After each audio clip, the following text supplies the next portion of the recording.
The Menendez brothers have been trending on TikTok and the internet so much so that the Netflix documentary I was watching about their crime featured an interview that said if it weren't for this big trend in TikTok, that documentary wouldn't even have been made. Between that and the biopics that came out, a lot of people both online and in person I've been hearing saying that the Menendez brothers, they need a freedom, especially because they freed Gypsy Rose, the girl that was manipulated by her mother her entire life to believe that she was disabled, and she conspired to get her mother killed by manipulating someone who was very low IQ, someone who was intellectually disabled, if not very close to there. And that guy is still in jail for killing her mother, but she is not. She's free. Now, there's plenty of videos out there getting into the details as to whether or not this was a imperfect self-defense, or if it was a self-defense, or if they should get the death penalty. There's a lot of speculation surrounding the motive and why they did it, and how much we should empathize. And watching the documentary, it's hard to know what's true and what's false, but just looking at the testimonies, at least of the Menendez brothers, is painful. From their body language, I was getting that they were telling the truth. This was something that was traumatizing. They were reliving trauma. Now, watching other Netflix docuseries like I Am a Killer, there's so many times where I'm looking at someone who's in jail for murder and everybody has their own story, right? What are you in for? Lawyer, fuck me. Everybody's innocent in here. Don't you know that? Almost every single time I've watched those, these people that are killers are very convincing with their story. A lot of times, like, showing real tears. They're very emotional and they're impactful. And then you hear the prosecution side of it and you're like, oh, all of the facts ain't adding up. This person is definitely lying. And yet they're so convincing in what they're saying as though it were fact. Yet the facts completely contradict what they're saying. So I don't go just based off of emotion or whether it looks real or not in someone's body language, because there are pathological liars. I also wanted to add the fact that I think it's very unsettling that more and more increasingly in these days, you can get away with saying or doing anything to someone as long as you accuse them of rape or of pedophilia or of abuse or domestic violence or whatever. And in these certain cases, I've just seen this trend. I mean, it's always happened.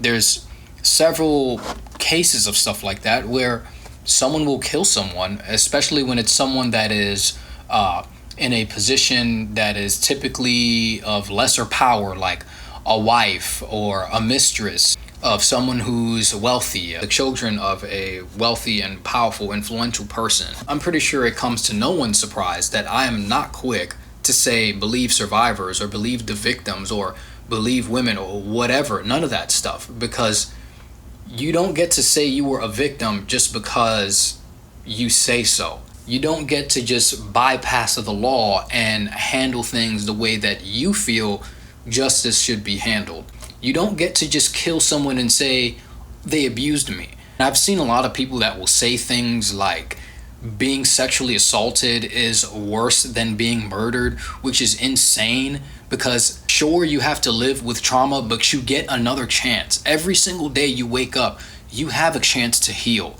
There is no healing from being dead. There is no healing families that lose someone that was murdered. It is the most permanent loss and permanent pain that anyone could feel. There is no mediation whatsoever when it comes to murder. If you're assaulted in any way, if you're abused in any way, you get to at least tell your story. When you're murdered, people can say anything they want about you, and you're dead. That's it. You don't get to say your side or anything. People can slander you. People can say that you were an abuser, that you deserved it, or whatever. Some of that stuff may be partially or completely true, but the fact that someone is murdered and we never get to see actual justice play out in a courtroom to where the truth comes to light with testimonies on all sides, and we're supposed to believe that we're not supposed to see someone as human, that we're supposed to devalue someone's life because of alleged crimes because of alleged abuse. Documentary series like I'm a Killer really opened my eyes many years ago when it first came out, because it really showed the gravity of how much emphasis gets put on the killer and the killer side of things, and glamorizing and sensationalizing the killer, or showing them sympathy, showing them empathy. And the closest thing that we can get to balancing that scale is asking the families about them.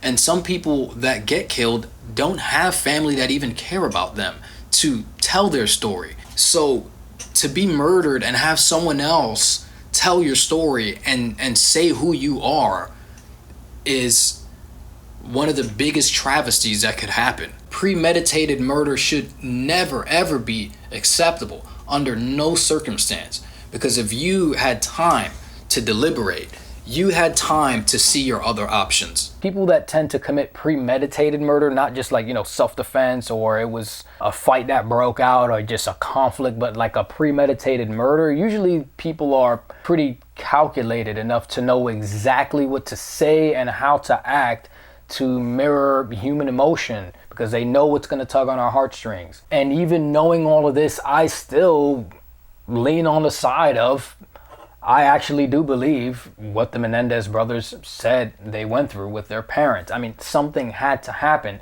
The nature of the crime was just so gruesome and so violent that even though it was premeditated, it didn't seem like, they were just getting rid of their parents for money. They didn't just go and poison someone like usually a wife does when they're trying to inherit their husband's millions, or parents are trying to kill they just shoot their parents once. It was so gruesome that there was some violence in their life that they had to experience that manifested in that way so violently. You could go on for hours about the motive or the validity of their claims of what they endured. And giving them the full benefit of the doubt. Let's just say everything that they said was true. Let's say everything that Gypsy Rose said was true. They still committed murder. They still committed murder. And with the Menendez brothers in specific, these were people that were convicted beyond reasonable doubt. These are people that admit that it's not about whether or not they committed the murders, but as the why, and whether we should empathize with why they did it. When people commit premeditated murder of just one person, that calls for the death penalty. It's a life for a life, because life is serious. These are people that committed a double homicide of their parents in a very gruesome nature, and then their behavior after the fact, not of one that expressed outwardly remorse. And I know that guilt and remorse and grief look different for everyone, but outwardly, no matter how you boil it down, whatever happened before, whatever happened after, you killed two people. You premeditated it. It wasn't like your father was in the middle of assaulting you, or about to assault you, or threatened you in some way with a gun. Or like, this was a moment where you waited till they were sitting down, per your words, and they were relaxing, watching TV, and you came in and destroyed them. You can say that you lived generally under the threat of death, but at that very moment, legally and also morally, if you could concoct a plan to go and kill your parents, then you could concoct a plan to collect evidence of their abuses and go to the authorities with them.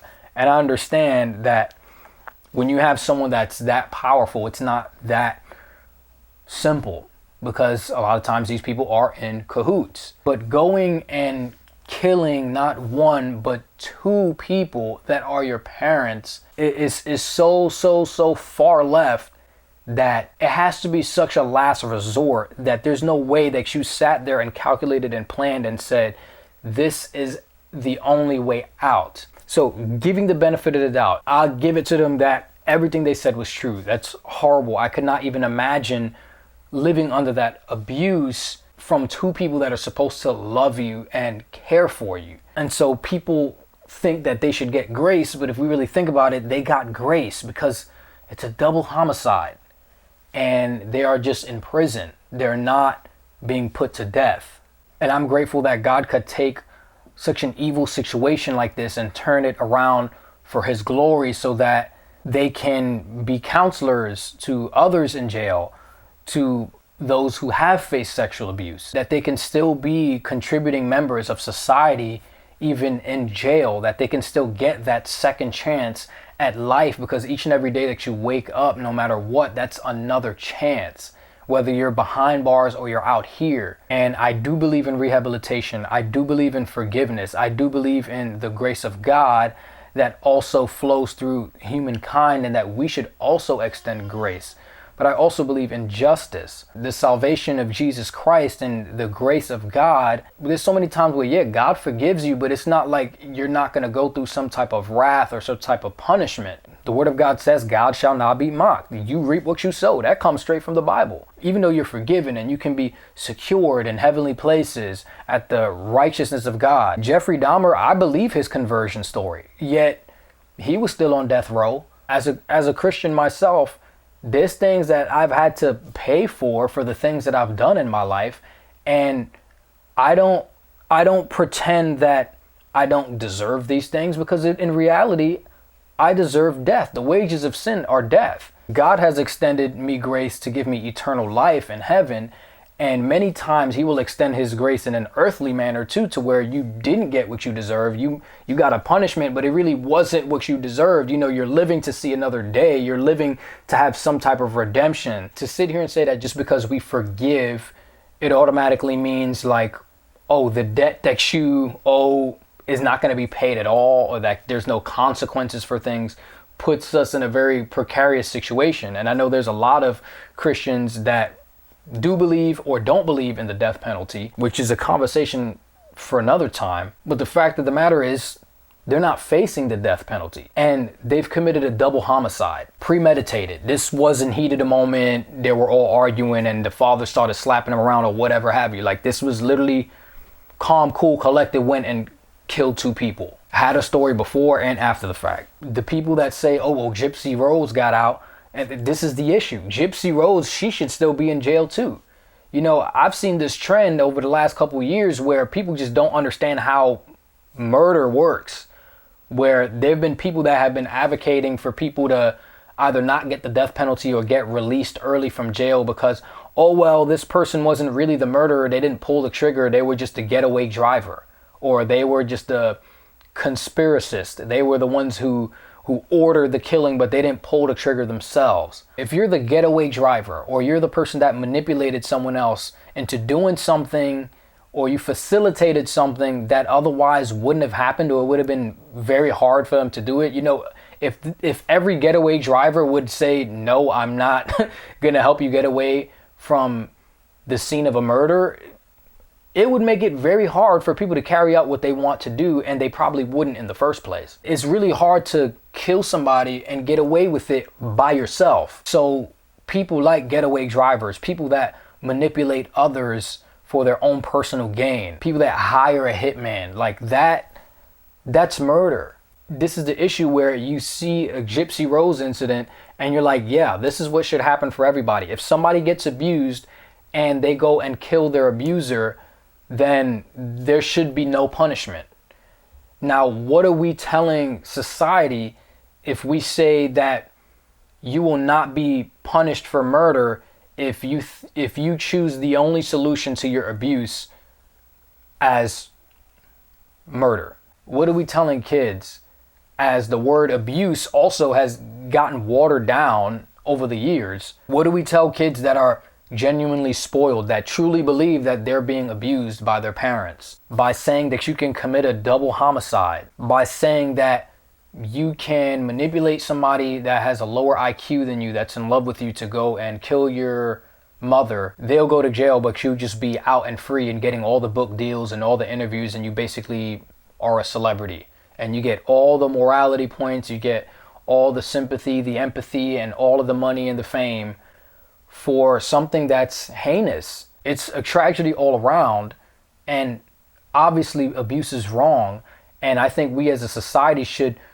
come up with ways that are way better. You know, it's a travesty that the therapist was even in some sort of clause where, to bypass the confidentiality for being the therapist to the Menendez brothers, he had to report everything that was said to their father. Of course, they felt like they had no one to turn to, not even a therapist. Their lives were controlled at every avenue. But then again, you know, they weren't children when they decided to do this neither. And a lot of us are really picking and choosing when somebody is responsible or not responsible. You know, at 19, 20, 21, 22 years old, most of us are pretty stupid. But murder is still very, very extreme. A double homicide is very, very extreme. A double homicide of your parents, premeditated, is extreme. Of course, everyone has gotten angry enough to slip in their mind, man, I could just kill this person right now in the heat of a moment. But as far as you're out of that moment now and you're sitting there for weeks planning something out on how you're going to kill somebody and cover it up, no. That should not be something where we as a society should accept that and say, yeah, we're gonna let you go free. Because no matter whether or not somebody is an abuser, it doesn't matter, because life is precious, period. No matter what. That's the whole point of like human rights. If we really thought, could you imagine if we thought that human life is less valuable based on the crimes someone committed? We wouldn't have people in jails. We'd just be lynching people in the streets all over again. And I think the prosecutor in the documentary made a really good point, where it's like, if this is going to be the trend, are we just going to retry all of these cases and just make a poll? Are we just going to be a pure democracy that says, screw the system, let it be mob rule, where everyone gets to vote, everyone gets to write a tweet on whether or not someone should be freed or not? Should the public have that much power over the judicial system? If something happens in Detroit or Missouri and I'm in New York and I see like a police cam video or whatever video of some injustice, I'm able to call up the sheriff's office and put pressure on a whole nother system in a whole nother city in a whole nother state. Should elected officials and police departments be pressured by outside forces, states away or even a country away, getting a massive influx of calls because people are making calls to action on social media saying these people have abortion laws that I disagree with? So this issue goes way bigger than just whether this particular case or Gypsy Rose or the Menendez brothers should be in jail. We can get people fired from their jobs over Twitter. We can get people kicked out of their apartments over Twitter. We can get people's entire college careers thrown in the trash over Twitter. We can get people put in jail over Twitter. We can set people free over Twitter. We can inspire a whole new appeal. So obviously this is just an opinionated video. This is not an exhaustive video essay of all the details of each of these crimes. So I want y'all to let me know. Am I bugging?